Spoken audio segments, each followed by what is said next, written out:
E aí, pessoal, tudo bem? Então vamos lá para o PET 3 da semana 2, tipos de conhecimento.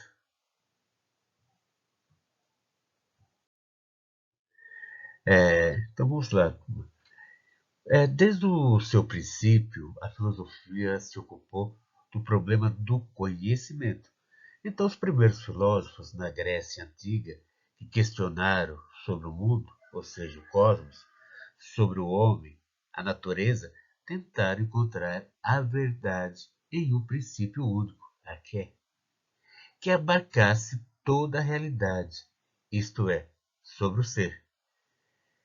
Confiantes de que somos seres capazes de conhecer o universo e sua estrutura, os gregos se perguntavam como era possível o erro, a falsidade e a ilusão, já que não era possível falar sobre o não ser, e sim somente sobre o ser. Então foi preciso estabelecer a diferenciação entre o mero opinar e o conhecer verdadeiro, entre o que percebemos pelos sentidos e aquilo que compreendemos pelo pensamento, raciocínio ou reflexão, estabelecendo assim graus de conhecimento e até mesmo uma hierarquia entre eles. Isso porque o conhecimento não era entendido como uma mera apreensão particular de objetos, tá certo? O, o, Pois isso, no caso, seria conhecimento de algo, mas pretendido como modo universal de apreensão, não o conhecimento de várias coisas, mas o que é realmente o conhecer. Então, com o que ocorreu com o advento do cristianismo, a verdade que os homens poderiam conhecer estava sujeita à autoridade da fé revelada. Como vimos muito essa questão na Idade Média. Né? Na concepção cristã, que vê o homem como degenerado do paraíso, sua salvação depende de Deus e não da sua mera vontade. E só através da fé o homem poderia compreender o mundo e a si mesmo, e alcançando assim a verdade. Então, o homem, tido como composto por corpo e alma, tem acesso a duas realidades: uma temporal e finita, que seria o corpo, e a outra eterna e semelhante ao indivíduo, no caso a alma, pela qual poderia chegar à verdade e à salvação. A fé, ela auxilia a razão para que não sofra desvios por conta da vontade e liberdade de uma alma encerrada em um corpo. Mas foi somente com a modernidade que a questão do conhecimento foi devidamente sistematizada. Retomando os antigos, a filosofia procurou não só saber quantos conhecimentos, objetos existem, mas questionar a sua possibilidade e condições de realização. Tá certo? Continuando. Então, pessoal, mas afinal, o que é conhecimento? Conhecimento é o ato ou efeito de abstrair a ideia ou a noção de alguma coisa, como, por exemplo, conhecimento das leis, conhecimento de um fato, conhecimento de um documento, termo de recibo ou nota em que se declara o aceite de um produto ou serviço. Tá certo? Agora, o tema conhecimento inclui, mas não está limitado a descrições, hipóteses, conceitos, teorias, princípios e procedimentos que são úteis, que são ou úteis ou verdadeiros. O estudo do conhecimento é a gnoseologia. Palavrinha difícil, né? Está aqui ela. Como vocês podem ver, gnoseologia. Opa, você viu torto aí. Entende? Esse aí é a área do que estuda essa questão do conhecimento. Hoje existem vários conceitos para essa palavra e é de ampla compreensão que conhecimento é aquilo que se sabe de algo ou alguém. Isso em um conceito menos específico. Porém, para falar desse tema, é indispensável abordar dado a informação, tá certo? Dado é um emaranhado de códigos decifráveis, ou não. O alfabeto russo, por exemplo, para leigos no idioma, é simplesmente um emaranhado de códigos sem nenhum significado específico. Algumas letras são simplesmente alguns números invertidos e mais nada. Porém, quando esses códigos, até então indecifráveis, passam a ter um significado próprio para aquele que os observa, estabelecendo um processo comunicativo, o que ocorre? Obtém-se uma informação a partir da decodificação desses dados. Então, diante disso, podemos dizer que dado não é somente códigos agrupados, mas também uma base ou uma fonte de absorção de informação. Então, o que ocorre? Informação seria aquilo que se tem através da decodificação de dados, não podendo existir sem o processo de comunicação. Então, essas informações adquiridas servem de base para a construção do conhecimento. Segundo essa afirmação, o conhecimento deriva das informações absorvidas. Constrói-se conhecimento nas interações com outras pessoas, com o meio físico natural. Tudo isso possibilita o conhecimento. Podemos conceituar conhecimento da seguinte maneira: conhecimento é aquilo que se admite a partir da captação sensitiva, sendo assim acumulável à mente humana. Ou seja, é aquilo que o homem absorve de alguma maneira, através de informações que de alguma forma lhe são apresentadas para um determinado fim ou não.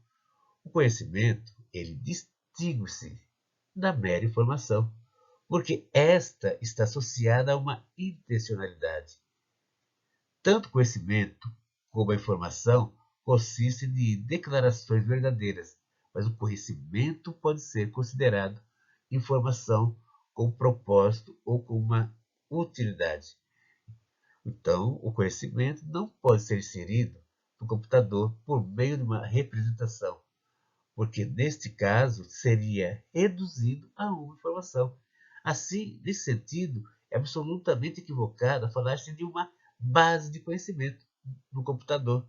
No máximo, podemos ter uma base de informação, mas se é possível processá-la no computador e transformar o seu conteúdo, e não apenas a forma, pois o que nós temos, de fato, é uma tradicional base de dados.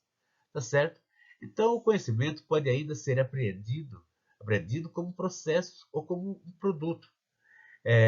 Quando nós referimos a uma acumulação de teorias, ideias e conceitos, o conhecimento surge como produto resultante dessas aprendizagens.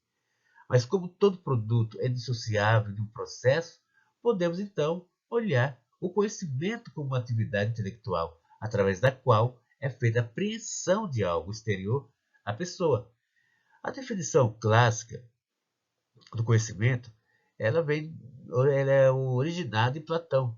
Diz que ele consiste de crença verdadeira, diz que consiste de crença verdadeira e justificada. Já Aristóteles dividiu o conhecimento em três áreas científicas, em três áreas, que seja científica, prática e técnica. Além dos conceitos de Aristóteles e de Platão, o conhecimento pode ser classificado em uma série de designações e categorias. Então, pessoal, vamos lá, em relação aos tipos de conhecimento. O conhecimento sensorial, o que é? É o conhecimento comum entre seres humanos e animais, obtido a partir de nossas experiências sensitivas e fisiológicas. No caso, é o tato, visão, olfato, audição e paladar. O conhecimento intelectual. Esta categoria é exclusiva ao ser humano. Trata-se de um raciocínio mais elaborado do que a mera comunicação entre corpo e ambiente. Aqui já se pressupõe um pensamento, uma lógica. Agora, o outro conhecimento é o vulgar popular, é a forma de conhecimento do tradicional. hereditário, seria da cultura, do senso comum, sem compromisso com uma apuração ou análise metodológica. Não pressupõe reflexão, é uma forma de apreensão passiva à crítica e que, além de subjetiva, é superficial. Não existe a necessidade de comprovação. Nada. Então, outro conhecimento científico preza pela apuração e constatação, busca por leis e sistema, no intuito de explicar de modo racional aquilo que está observando. Não se contenta com explicações sem provas concretas. Seus alicerces estão na metodologia e na racionalidade. Análises são fundamentais no processo de construção e síntese que o permeiam. Isso aliado às suas demais características, fazendo o conhecimento científico quase uma antítese do popular. Próxima.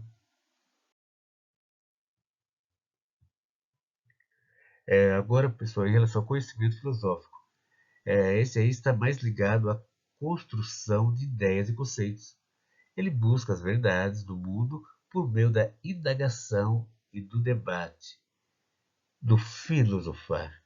Portanto, de certo modo, assemelha-se ao conhecimento científico, por valer-se de uma metodologia experimental, mas dele distancia por tratar de questões imensuráveis e metafísicas. Agora, outro conhecimento que tem aqui, o teológico.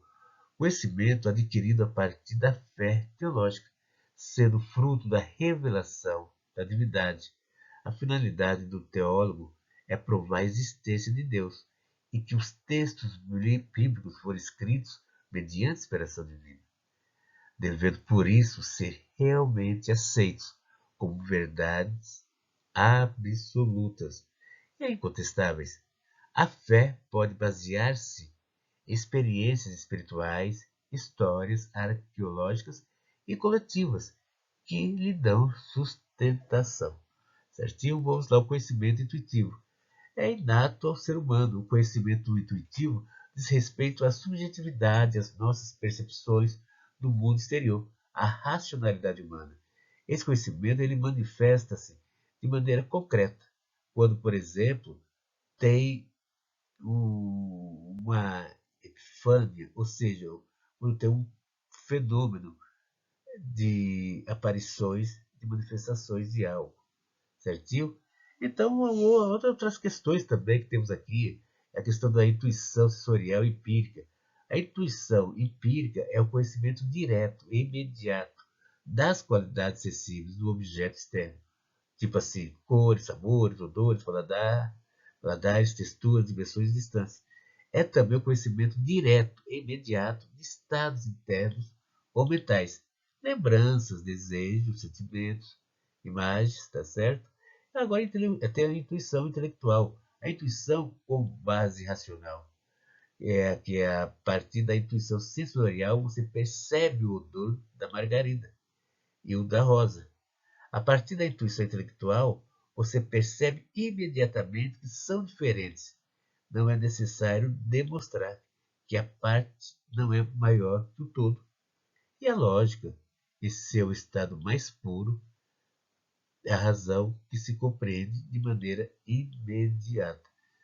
Tá certo, pessoal? Tem aqui é um assunto bem amplo, bem extenso, que a gente poderia falar mais sobre eles, mas aqui por perto da semana seriam os pontos básicos, os necessários, tá bom? Então, até a próxima aula.